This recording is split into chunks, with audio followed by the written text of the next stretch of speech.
అయ్యో కొడల ఎందుకు ఎడతాను కొడల ఏమైంది అసలు? ఆయన అతను ఉండడట అత్తమ్మ, విడాకులు కావాలని చెప్పి సంతోష్ ఇంటికి పంపిండట. ఎందుకు కొడల అసలు వానికి ఏమైంది? విడాకులు కావాలని ఇంటికి మర్చిని తోలిండి అట్నా? అసలు ఏమైంది అసలు వానికి? ఏమో అత్తమ్మ, ఆయన చేసే పనులకు నాకు పిచ్చేలు ఎత్తాంది. అన్నేమో ఫోన్ చేసి మస్తు బాధపడతాను. ఇప్పుడు నేనేం చేయాలి చెప్పు? అసలు వానికి ఏమైందో వాడు ఇంటికైతే రాని వాడి సంగతి చెప్తా. నేను మంచిగా జాబు చేస్తా, నేను మంచుకుంటానని చెప్పినోడు మళ్ళీ ఇట్లా చేస్తాడా? వాడు చేసే పనులకు నువ్వు అనేది పోయి వాడే మాట్లాడతాడా? బాగా దాక్కుంటా వాడైతే రాని ఇంటికి వచ్చిన వాడి సంగతి చెప్తా నేను. అత్తమ్మ, ఇప్పుడు నన్ను ఏమని అన్నామనుకో మళ్ళీ గొడవ పడతా, నన్ను ఇంటికే పొమ్మంటాడు. ఆయన ఏమని అనకముందే ఆయన తాగుతున్నాడు. ఆయన నన్ను ఎన్ని మాటలు అన్నా, తిట్టినా కొట్టినా వెళ్ళిపో అని చెప్తున్నా కూడా ఆయన మాటలు పడుకుంటూ ఉంటాను కదా. ఆయన ఎందుకు ఇట్లా వేస్తున్నాడు? ఆయన ఏడవకు కొడల, ఏం కత్తి ఏమనకాళ్ళు మన ఇంటి మీద పడ్డా 4 రోజులు మంచుకుంటాడు, 4 రోజులు ఇట్లా చేస్తాడు వాడు. అది కాదత్తమ్మ, ఇక్కడ మాత్రం గొడవపడి అంటుంటే మనం ఏదో అనుకున్నాం, కానీ ఇంటికి పంపిస్తే మనుషుల్ని అక్కడ అమ్మ నాన్న ఏమనుకుంటారు చెప్పు మన గురించి? అదే కొడల, నువ్వు ఏడవకు, వాడు తాగుపోతాడు కదా, వాని మాటలు ఎవడు పట్టించుకోడు, నువ్వు సప్టెక్కుకో.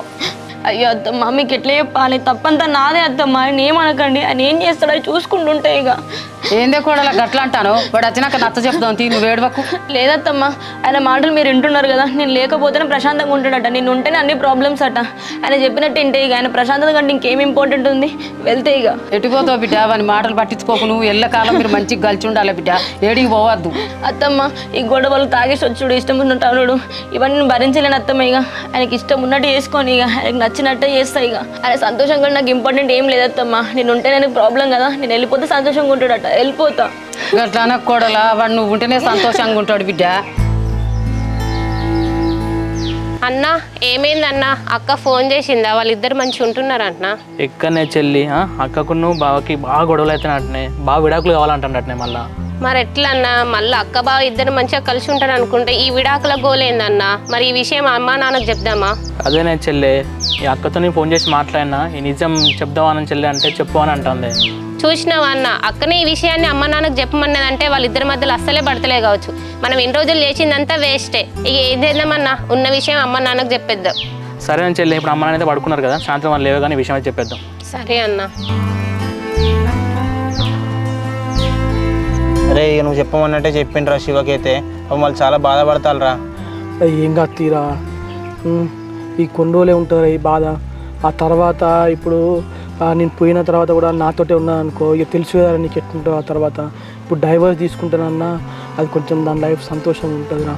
అరే నువ్వు సంగీతం మంచి గురించి ఆలోచిస్తావు రా, నాకు అర్థమవుతుంది. కానీ సంగీతకు నువ్వు అంటే చాలా ఇష్టం రా, నువ్వు లేకుండా ఉండలేదు. వాళ్ళకేమో నిజం తెలియదే. అదే కదరా నా బాధ.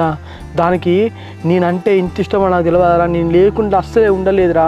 కానీ అది చేసిన ఒకటే ఒక తప్పురా, నాకు తెలియకుండా అట్లా టాబ్లెట్ వేసుకొని అట్లా తప్పు చేస్తే నేను తెలిసి నేను ఈ 3 సంవత్సరాల నుంచి తాగుడుకు అలవాటై నేను ఇట్లా తప్పు చేసిండ్రా. ఏం చేద్దాంరా, ఇవాళ పానం మీదకి వచ్చింది. అసలు నీకెందుకు ఇట్లా జరుగుతుందిరా? దేవుడిని తలరాత ఎట్లా రాసిండ్రా? నీ గురించి ఆలోచిస్తే అసలు పిచ్చిలు ఎత్తాంరా. ఏమో లేరా సంతోష్, ఇప్పుడు బాధపడితే ఏమవుతుందిరా, ఇది ముందే ఉండాలి. అయినా అరే నువ్వు ఎందుకు ఉంటానవరా, హైదరాబాద్కి వెళ్తా అని చెప్పేస్తున్నావు కదా మొన్ననే. పోయి నీ పని నువ్వు చేసుకోపోరా, ఇక అయిపోయింది మాది. ఇక ఎట్లా జరుగుంటే అట్లా జరుగుతుంది. నువ్వెందుకురా మా గురించి బాధపడకుండా ఇక్కడ ఉండు, వెళ్ళురా హైదరాబాద్కి.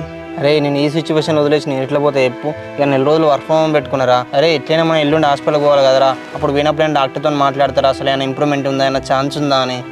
అరే నా గురించి నువ్వు ఎందుకురా ఇబ్బంది పడ్డావు? నేను ఏదో ఆటో మాట్లాడుకొని పోయి చూపించుకొని వస్తే కానీ నువ్వు పోయి నీ పని నువ్వు చేసుకోరా. అరే జాబ్ ఏమున్నదిరా, అది కాకుండా ఇంకోటి తెచ్చుకుంటా. కానీ నువ్వు టైంకి తిని చెప్పిన ట్యాబ్లెట్లు వేసుకో, అంతే చాలు నాకు. ఏ టాబ్లెట్ అయితే టైంకి వేసుకుంటానే కానీ ఇగో కడుపు మొత్తం ఉబ్బుతుందిరా, అస్సలే ఏం తినబుద్ధి అవుతలేదు. ఇక ఇంట్లో ఉంటే వాళ్ళకి డౌట్ వస్తుంది అని చెప్పేసి ఇక వచ్చి ఇట్లా బయట ఉంటాను. అవునారా, సర్లే ఎట్లయినా ఎల్లుండి హాస్పిటల్కి పోతాం కదా, అప్పుడు డాక్టర్తో మాట్లాడంలే.